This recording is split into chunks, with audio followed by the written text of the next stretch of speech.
this is Linda G. Robert, your solution lady, your coach, and your teacher with another quick video.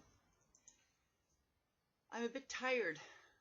Reason being, I went on a very quick getaway to Toronto. Left Saturday, took the train, got to Toronto, visited with a girlfriend Saturday night, and then went to a conference on Sunday. Well, that was yesterday.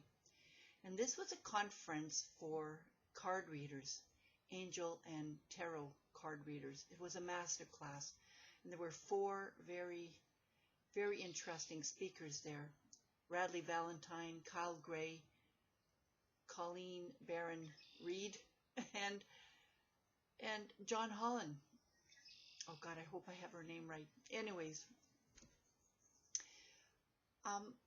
this master class was for professional card readers and for other folks who, are just getting into it.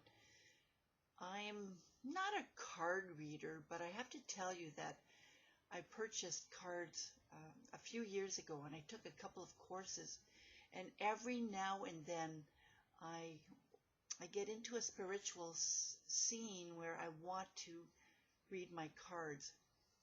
And so I thought, this course would be interesting for me so that I could get more in touch with my spiritual side. Now, truth be told, I've discovered that I had a spiritual side many, many years ago. I think I might have shared this story with you when my first husband passed. And for many different reasons, my life was taken care of. I could have died. I was abused and I was threatened, and there were many times that I could have died, but for some reason I'm still here, and I was obviously saved, many years ago for some kind of reason. Since that experience, I started believing in something that was bigger than me, a higher being of some sort. I didn't really have a name for it. I just knew that there was something out there that helped me during, that difficult, very difficult time. And I remember when I was a young kid, I actually prayed, and I still pray. But I remember at that time when I was younger, I'm talking about, 10, maybe younger, I would pray. I would pray at that time to God. And at that time it was, because I was Catholic, I am Catholic, I should say, I was praying to that God that I knew. Now, when I pray, it's to a God. I don't have a name for that God, it's just God. And when I pray, it's usually to help me get through a certain situation. Sometimes I pray for others. I might pray for my kids. I might pray for my friends. And I also thank God. I also am very thankful for the God that I talk to, because oftentimes I've been through difficult situations and I've come out shining and bright and quite successful. Now, I've been meditating lately too. You know that. I've shared that with you. And when I quieten my mind, sometimes there's a tiny little whisper that comes through. And it's not ego.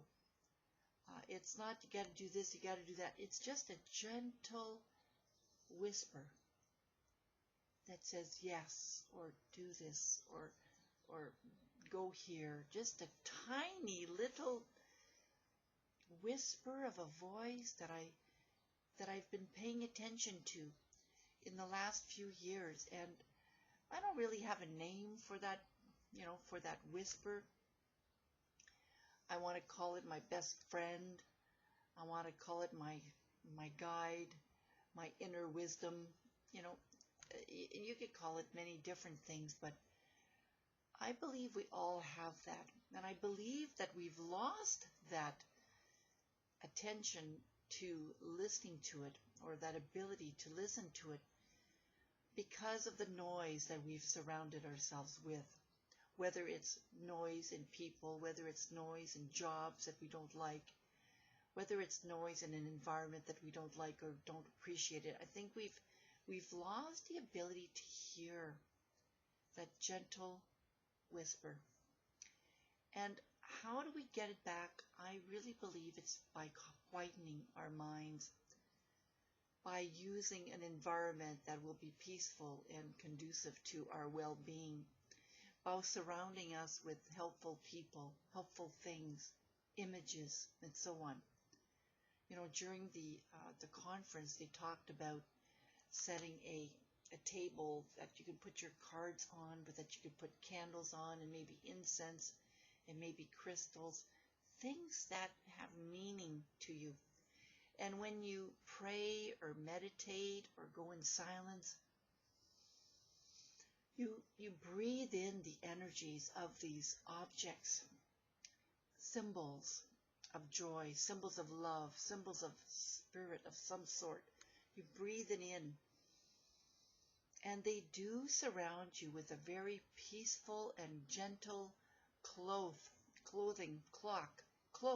I should say, that helps you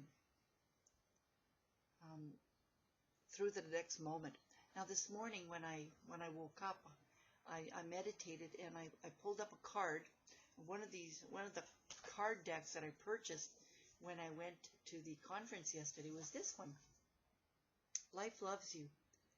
And it's a series of cards that have a special meaning, a quote, an affirmation on it. This is what I pulled this morning. I give what I want to receive. And on the other side, it says, we need to give what we want to receive. When you experience any lack in your life, ask yourself, what am I not giving? I love this. So one of the ways that I give of me is, and I'll just name a few things because I want you to think we all give. And maybe we don't all give, but it could be really, really simple, such as smiling to somebody who's walking on the street, such as saying hi to somebody who's walking on the street. That's what I did today. I just got back from a walk and I walked on the streets and I was saying hello to people that are walking by. How else do I give? Well, I give of me through these videos. I share a lot of personal things and I share a lot of insights and things that I've learned with you, hoping that something sparks you, something helps you to connect to the life you so deserve. How else do we give? Well, I give by sending love to my kids. I give by, spending time with people that I love. It doesn't have to be a financial give. It doesn't have to be complicated. And I've just given you a few examples of how I give. I think that when we're going, mindlessly, that's not really giving. Sure, it might appear to be giving, but it might be ego-driven. When we give out of the heart, from our spirit, it's a very different type of giving. It's deep, and oftentimes it has more meaning. It carries more energy. Some people call it frequency. I just call it energy. It carries a depth to it that people can identify with, that people can resonate with. When you give from the heart, when you speak from the heart, people get that, especially people who are also of that kind. Now, when I was at the conference yesterday, we were like-minded people. Oh, sure, we might be very different in a lot of ways, but we're like-minded in a lot of ways as well. And, when you think about the friends that you have, sometimes we might not always have friends that are like-minded. I have friends that don't think the same way as I do. We talk on a very different level, and that's okay. I can do that too. But I appreciate talking with friends that are the same level as me, to a certain depthness of me, to a certain level of awareness as me. So if you're that type, you might need to look for friends or look for communities of people that are similar to you, because it does help to surround you with people that are similar in that sense, you know. Now, I don't necessarily need to have people around me, which is why sometimes I feel different. This is something I was kind of sharing to some people yesterday. You know, I've always felt a little different, and it's not different in a bad way, because let's face it, we're all different. We're all so different. But I just knew that I was different than the people around me. For whatever reason, you know, I was different. And it took a little while to connect with people that were similar to me, as much, you know, similarity as possible. And so oftentimes I will walk alone. I will be by myself, because I don't mind that. And when I think about it, I'm never really alone. Because I know, and this might resonate with you, I know that there are things around me, spirits around me, and no, I don't see things. You know, I don't hear things like that. But I just know that I'm not alone wherever I am. So it's that kind of faith. I have a belief that there is something out there that's helping me on a day-to-day basis, that is surrounding me with good people, that is helping me meet, you know, people that are similar to me, that are very like-minded, that help me connect to others, that help me do and speak my truth, you know, in front of a camera when I don't even know if you're there listening to me. Anyways, that's that. So all in all, the message for today is pay attention to those whispers. Pay attention to those light little voices that you hear. Listen to them. They're your guidance. They really are your guidance.